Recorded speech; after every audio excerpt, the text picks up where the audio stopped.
ऐङ्कार श्रीङ्कार रहस्ययुक्ताः ह्रीङ्कार गूढार्थमहाविभूत्याः ओङ्कार मर्मप्रतिपादिनीभ्याम् नमो नमः Shri गुरुपादुकाभ्याम्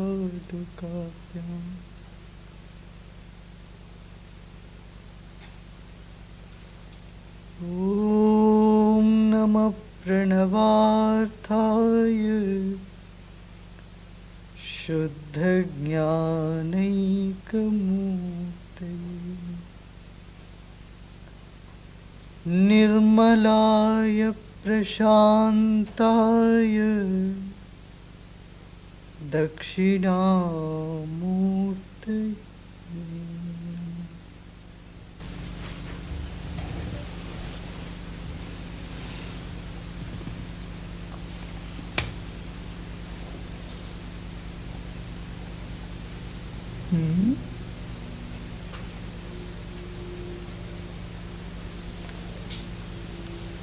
Guru Poornima is called the day of the master, but actually it is the day of the devotee.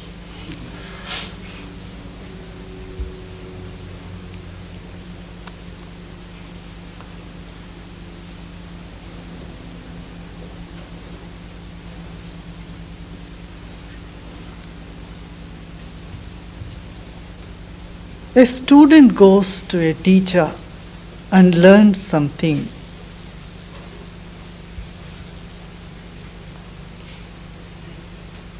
Gets some information, and then he walks out of the school. There is no more information, just like looking at a guidebook, like a tourist guide. You go with a tourist guide to see a place, the guide shows all the places, or like a traffic police. Sometimes he directs you. Or a gas station, you go and ask someone, where is what? And they'll give you some information. You take it and you say one thank you, and there it is finished. Isn't it? You went to primary school, middle school, and whatever you grade you call it, grades of school, secondary school. You collected information. You learnt about mic, you learnt about computers, learnt about mathematics, learnt how 2 plus 1 is 3.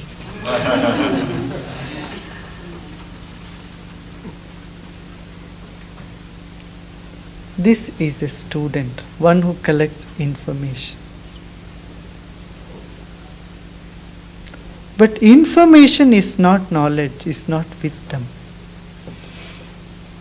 Is it wisdom? If just having lot of information, one's life changes, grows,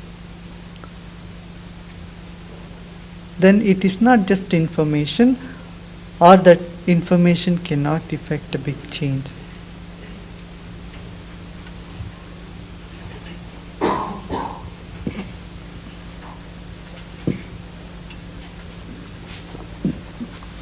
आइए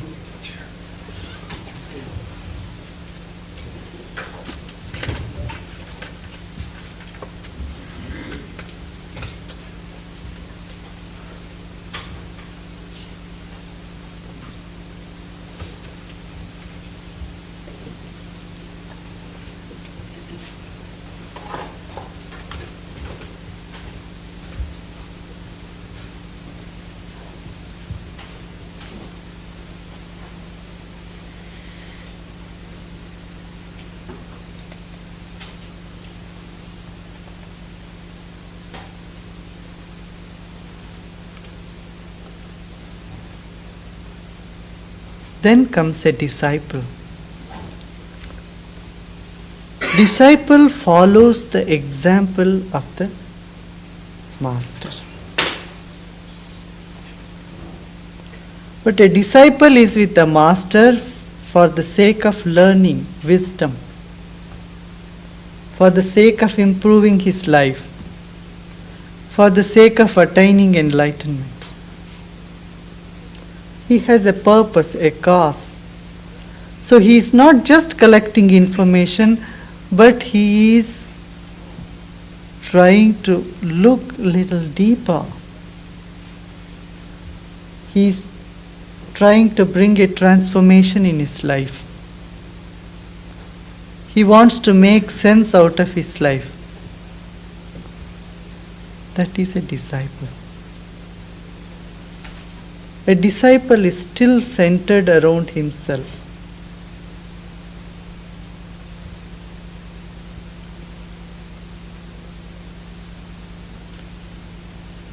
So disciples take some time of their own, according to their capacity. They grow, and one day they may get enlightened.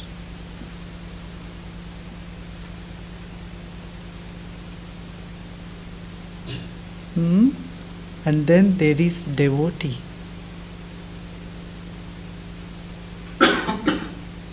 A devotee is not there even for wisdom. He is simply rejoicing in love. He has fallen in deep love with the Master, with the infinity, with God. He doesn't care whether he gets enlightened or not. He doesn't care whether he learns a lot of knowledge or wisdom or not. But that very moment and every moment immersed in divine love, that is enough for him or her.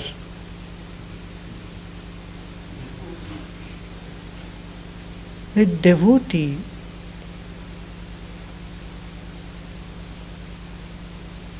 is very rare to find.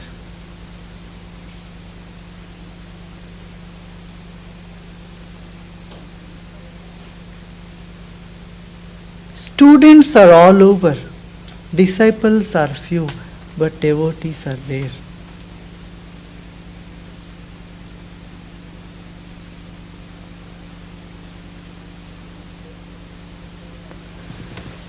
It's nothing great to become God or be God.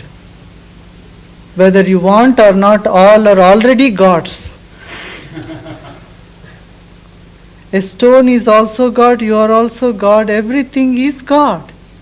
There is nothing great in wanting to become God.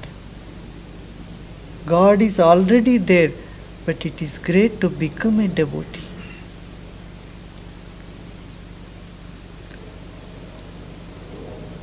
Do you see this? Everything, whether you want or not, is already God. But the love, devotion has flowered somewhere, where the devotion has flowered totally. The flower has bloomed. That is devotion, the devotee. Attraction is everywhere. Love is somewhere, but devotion is again rare.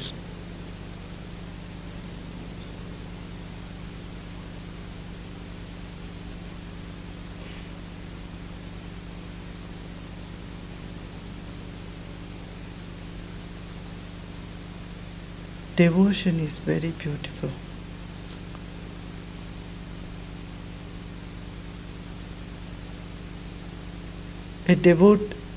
A student comes to a master, teacher, guru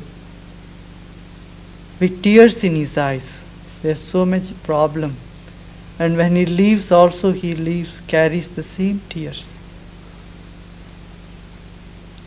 But the quality of the tear is different. It's of gratitude. Still tears flow, but they are of gratitude, of love.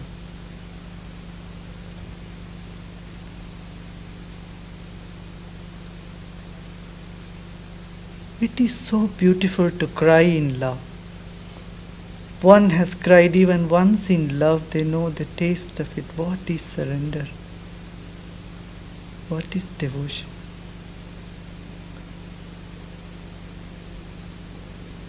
And the entire creation rejoices it.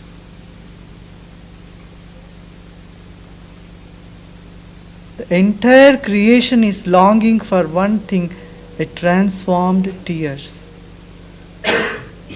From a salty tear to a sweet tears.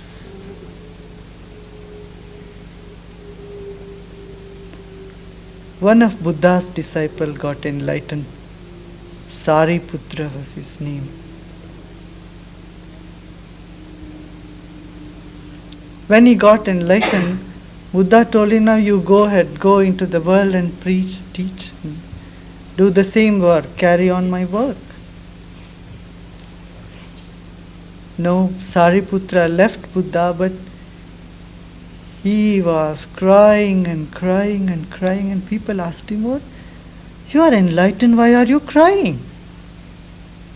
He said, who cared this enlightenment? It could have waited, I didn't even bother about it. I never asked for it. But the joy of being at the feet of Buddha was so great.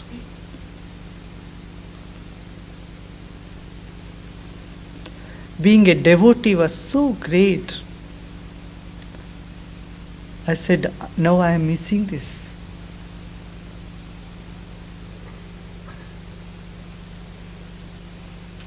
I would have preferred that for the enlightenment.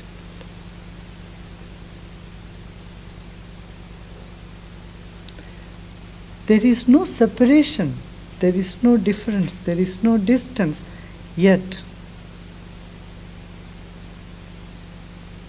it has a different flavor, different joy.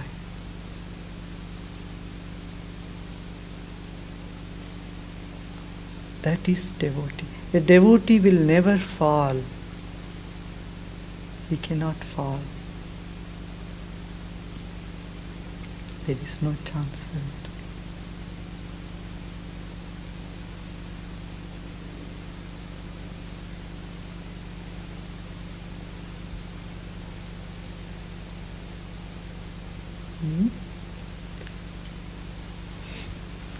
When Krishna was leaving his body, he spoke to Uddhava. The last Gita he spoke. And Krishna tells to Uddhava with tears in his eyes. Tears are rolling out of Krishna's eyes. He says, these gopis, they are so beautiful. He says, I can't stand the amount of devotion they have.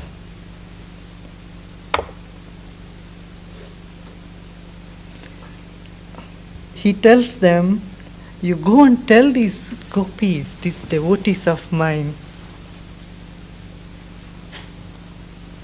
that only they can free me of their gratitude and of their love. It's so beautiful. He rejoices. He says, Krishna says to Uddhava, go and tell them that is the glory of devotees. He says, I am not in heaven. I am not in temples. But where my devotees sing, I am right there.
So devotion is something that can move even rocks.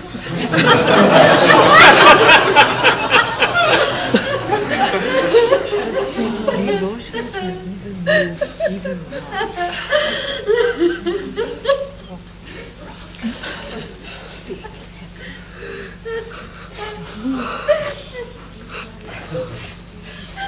There was a Zen teacher.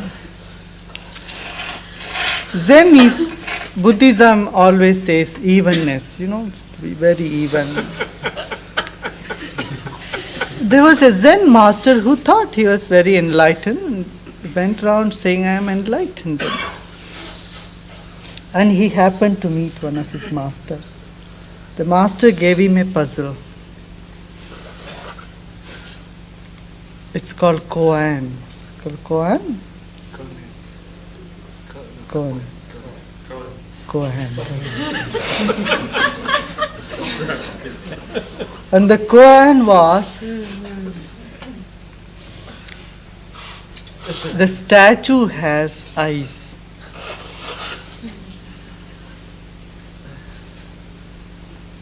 And the tears roll down silent.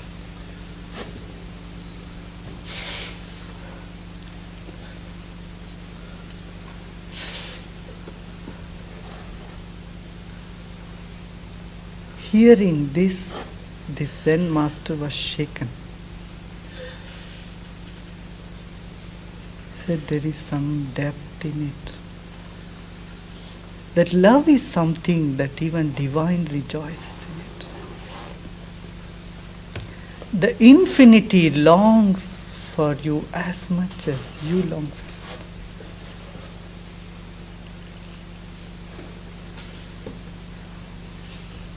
It's waiting to receive you. God is as much anxious as you are to be near.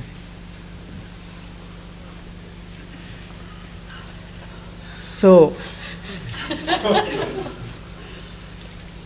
when a devotee flowers in this planet, God is so happy. That is the next sutra.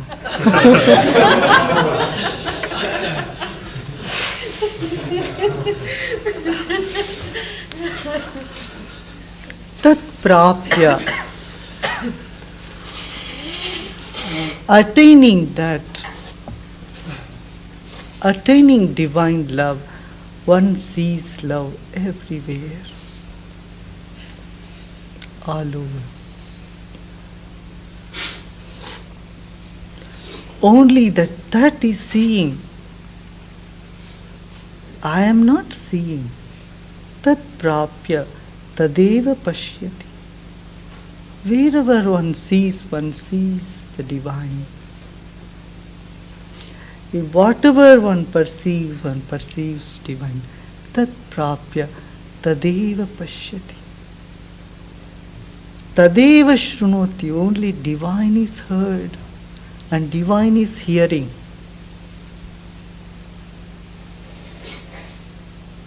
Some of you have noticed when you are saying something or teaching something, talking something, especially about something that is valuable, worth, love and wisdom, you see that you are not speaking something else, Sadguru is speaking through you. Attaining Sadguru, the Guru himself sees through you. The Guru is speaking. Tat prapya tadeva bhashayati. That alone speaks. The love alone is speaking. In fact, all actions are propelled by love. Have you seen this in creation? Even if you get angry, behind that anger there is love.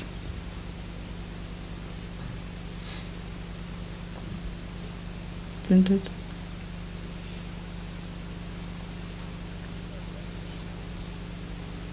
Even if you are worried about something, behind that worry there is love. Isn't it? If you really don't care for something, you don't worry about it too. Huh? Worry is a product of loving something which is not permanent, which is not eternal. It's not because of love. Because of the object of love, the pain comes.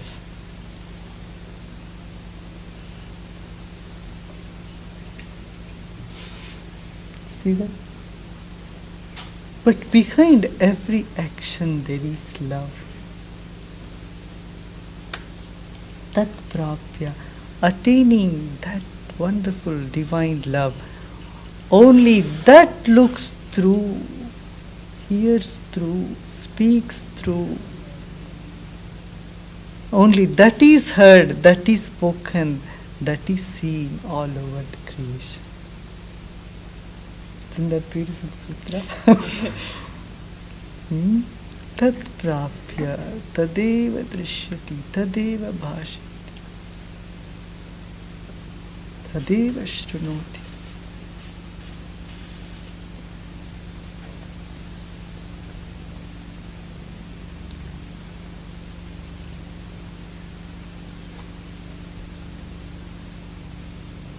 God is so grateful to a devotee as a devotee is the supreme. In another place Krishna says, I am running behind my devotees.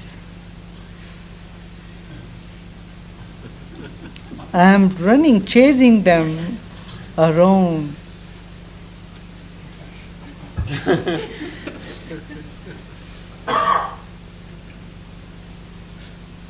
He says, because they are rejoicing in the divine love.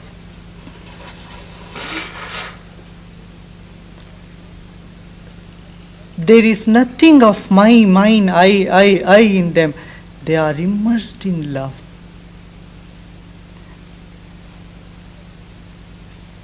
They are not caring for anything but being in love.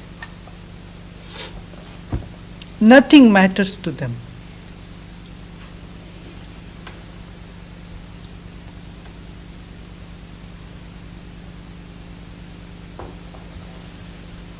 Tat prapya, attaining that divine love.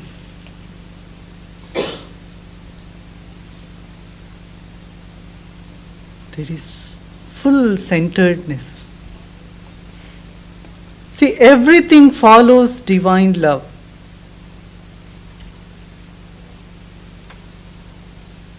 Knowledge, wisdom.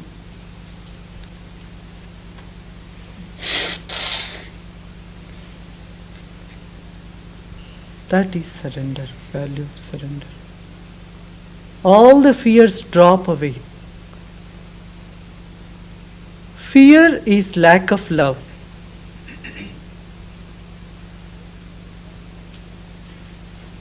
Only one thing can eliminate fear, that is love. That is dedication, that is devotion.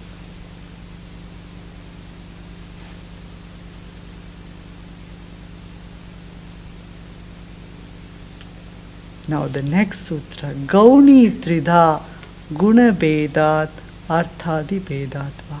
Little longer sutra. There are three types of secondary love. We were talking about the divine love, the supreme love. Now they say there are three types of secondary love. The secondary love is of course useful in some way. What are the three types of secondary love?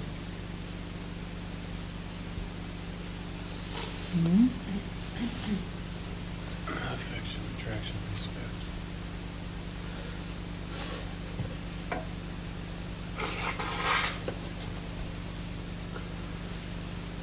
One out of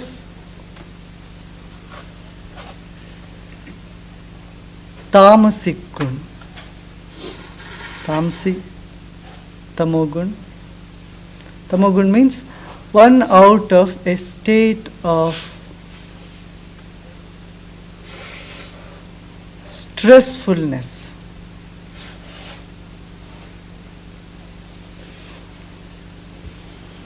Now,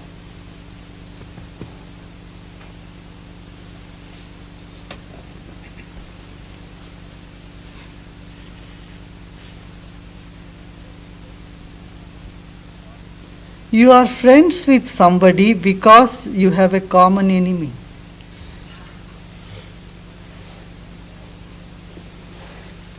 Do you see? You are getting together just to destroy something. But that getting together to criticize, talk or destroy, or there is some affinity in the group, there is some love. But that is out of utter ignorance, sheer ignorance. This is one type of coming together. There is great love there also, like terrorists. You know, terrorists, they don't have fear. You know why? Because they love some idea. They put their life to it. Don't you see these terrorists all over the world? Huh? What they are doing? They are putting their 100%. They are really dedicated, really devoted, but out of anger, hatred and ill will. This is tamogun type of love. This is called tamogun love, tamasic love. And there is rajasic love. Rajasic love is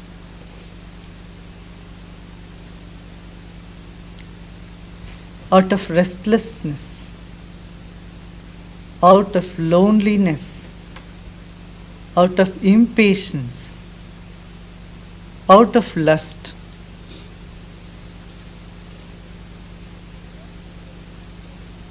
You think you love somebody, you really not love that person. You are just wanting to have pleasure from that person.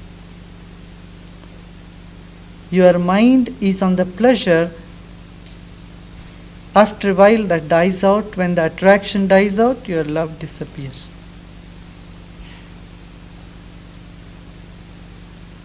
That type of love is rajasic love.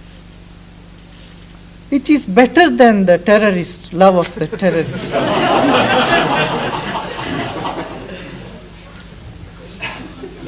There is some amount of selfishness. It is an animalistic love. Do you see animals? They come together when they get attracted, and that is it. Dogs come together, and that is it. Animals come together. The whole creation breeds.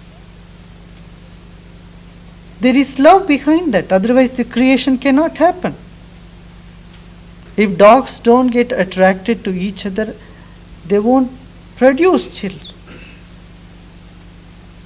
The creation, action, activity behind that there is love, definite. It's natural love.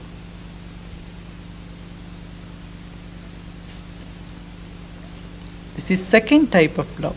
The third type of love is something that comes out of knowledge, out of awareness, out of gratitude. This is sattvic love. Alan made this favor to me, he helped me. So I am grateful to him. Next time I see him, I feel so happy. I was drowning in the lake and he came and pulled my hand out and saved me. He did some favor when I needed something. I needed $10, he gave me $20. So I feel grateful for his gestures. I see some good qualities in Alan. He is a wonderful person. So I am attracted towards him. This is sattvic love.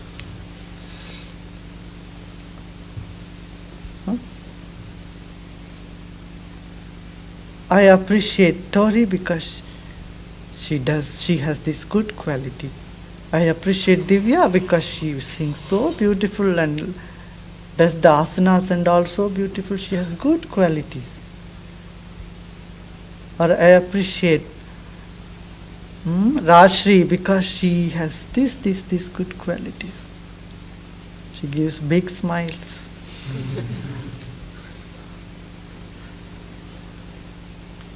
Then there is a cause, there is a reason, there is something hooked to the love. This is sattvic love. See, it's called sattvic love. But these three are secondary love. And who gets into these three stages? And three type of people also fall in love with the divine. One is one who is suffering. If you go to many churches or temples or even spiritual groups, people whom you find is those who want to escape from their suffering. So they want to go and pray to God, God, free me from this suffering. This is enough of it. I want some peace. Huh? Sufferers cry from their heart.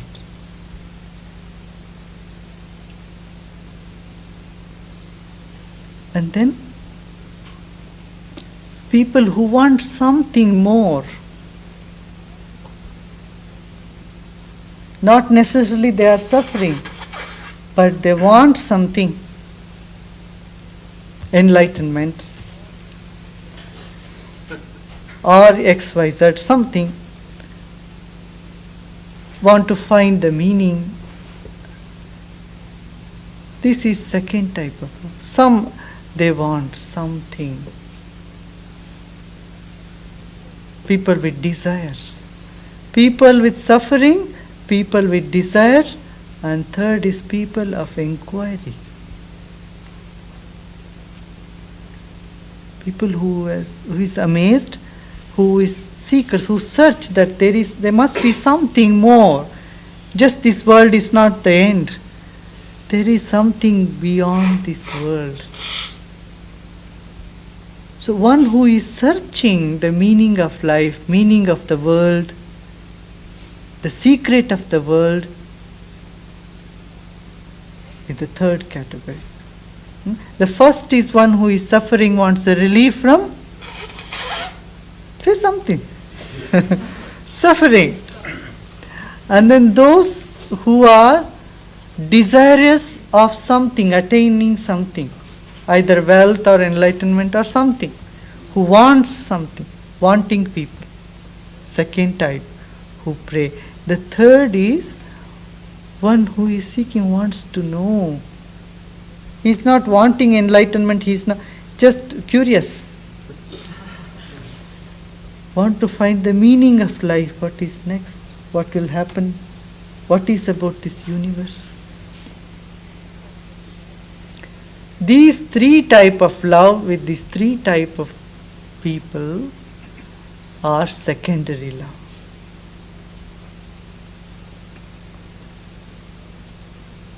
The secondary love can help you to go into the primary love. And each one preceding is better than the other.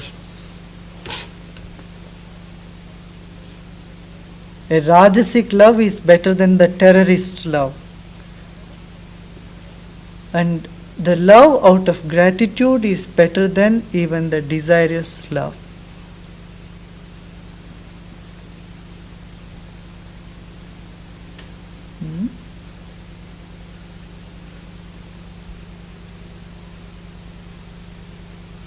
All other things, gestures we make, is to bring up this devotion. Love to mature as devotion. This we have seen. First is attraction. And then attraction grows into love, and love grows into devotion. Have you noticed this happening?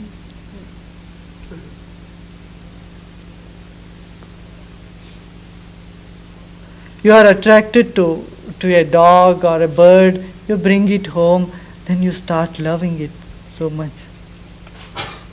If that love to even the animal turns into a devotion,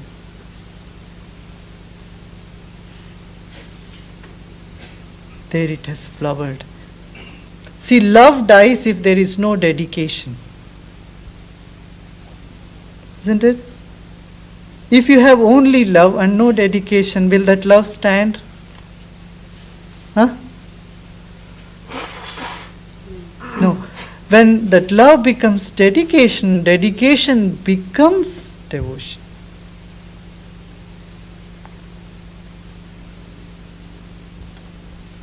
Dedication is a phenomenon where your love, which otherwise turns into fear, is arrested. You have lot of love. If you don't add a preservative, it's dedication. The love will go stale and become fear. Everyone has the capacity to love. It needs just one step to make one dedicated. Education, that is education. You know, in army, military, this is what they do, nothing. The march fast is another thing. There's one is made to dedicate their life. You know what is done in science laboratories? It's not a martial dedication, but an intellectual dedication is brought out within them. Isn't it? Huh? Can you find a great scientist without dedication? It is impossible. So purpose of education is to make you dedicated. That is what a disciple does. When the dedication completes, the disciple flowers as devotee. So Guru Poornima is the day of full moon. In the full moon reminds one the fullness of life. How full our life has become. So that full our love has bloomed. So a devotee rejoices in his or her devotion. Jai Gurudev.